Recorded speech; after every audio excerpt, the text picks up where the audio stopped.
आत्महत्यास प्रवृत्त केल्याप्रकरणी झाला होता. त्याप्रकरणी तुम्ही न्यायालयात धाव देखील घेतली. सध्याचं काय त्या केसचं स्टेटस आहे त्याबद्दल काय सांगताय? कोर्टात न्याय प्रविष्ट आहे. कोर्टाने मला इंटेरियम रिलीफ दिलेली आहे.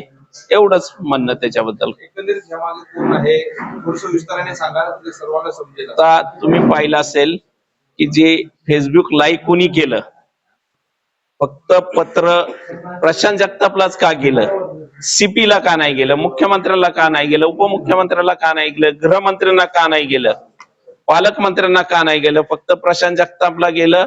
आणि प्रशांत जगतापनी लाईव्ह केलं आणि मागणी केली गुन्हा दाखल करण्याची. ह्याच्याहून हे राजकीय षडयंत्र आहे असं माझं म्हणणं आहे. म्हणजे संपूर्ण कट कारस्थान प्रशांत जगतापचं आहे आपलं म्हणणं. आता जो फेसबुक लाईव्ह करतो त्याच्या खालीच यंत्रणा चालवणारी जी लोक असतील संपूर्ण ती गँग आहे ना. आता तुम्ही ऑडिओ ऐकली, आता या ऑडिओ वाल्याला अटक करून तपास करावा पोलिसांनी, याच्यात कोण कोण आहे. सुसाईड नोट मध्ये टोटल 41 लोकांची नावं आहे. त्याबद्दल तुमचं असं मत आहे की त्यांच्यावरती पण गुन्हा दाखल झाला पाहिजे? नाही, ती पोलीस यंत्रणेचा भाग आहे. पोलिसांनी तपास करावा, जे जो त्याच्यात दोषी आहे त्यांच्यावर गुन्हा दाखल करावा. आणि खरं आहे का खोटं आहे हे आधी चेक करावं पोलिसांनी. ते आहे का ते आहे की पोलिसांचा तपासाचा भाग आहे. सीडीआर चेक करावे, तिथले सीसी फुटेज, त्याच्या ऑफिसवर येणारे जाणारे गेल्या 1 महिन्यापासून कोण कोण लोक येत जात होती. 40 पानाची 30 पानाची जी सुसाईड नोट आहे, सहज 10 मिनिटात 15 मिनिटात किंवा तासाभरात लिहून होणारी गोष्ट नाहीये. आपण सैदनगर मधला केला होता आणि आता आपल्याला टिपूचा आकार बदलला गेला, त्याबद्दल टिपूचा जो आहे प्रशांत जगताप, त्या प्रशांत जगतापचं विधानसभेत टिपू पठाण,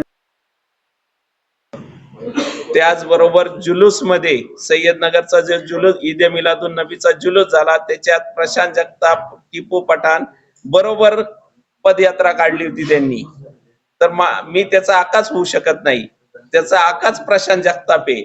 आणि प्रशांत जगताप, टिपू पठाणनी जी ईद ए मिलादुन नबीचा कार्यक्रम, ईदचा, रमजान ईदचा कार्यक्रम घेतला होता, त्या कार्यक्रमाला जो होर्डिंग लावण्यात आलं होतं, होर्डिंगवर मुख्य प्रमुख पाहुणा म्हणून प्रशांत जगतापचा फोटो होता. त्याचबरोबर त्या कार्यक्रमाला हजेरी लावली होती, येऊन गेले होते. आणि त्याच कार्यक्रमात पैसे उधळून टिपू पठाण नाचला. तो व्हिडिओ सगळीकडे व्हायरल आहे. नाही, त्या व्हायरल व्हिडिओ मध्ये अनेक नगरसेवक दिसतात. तुम्ही आता थेट त्यांच्यावरती आरोप करता. तुमच्याकडे काय पुरावे आहेत का? कुणाकडे? तुमच्याकडे. कशा संदर्भात? आता हे टिपू पठाणनी विधानसभेत प्रशांत जगतापांचं काम केलं. जुलूस मध्ये टिपू पठाण बरोबर प्रशांत जगताप फिरले. मी कधी फिरलेलो दाखवा त्याच्या बरोबर, बरोबर. तुमच्याकडे काय पुरावे आहेत का? कशाचे? हेच फेसबुक लाईव्ह झाले, हाच सगळ्यात मोठा पुरावा आहे. बाकी कोण फेसबुक लाईव्ह झालं नाही, माझ्यावर आरोप केले नाही, हाच मोठा पुरावा आहे. प्रशांत जगताप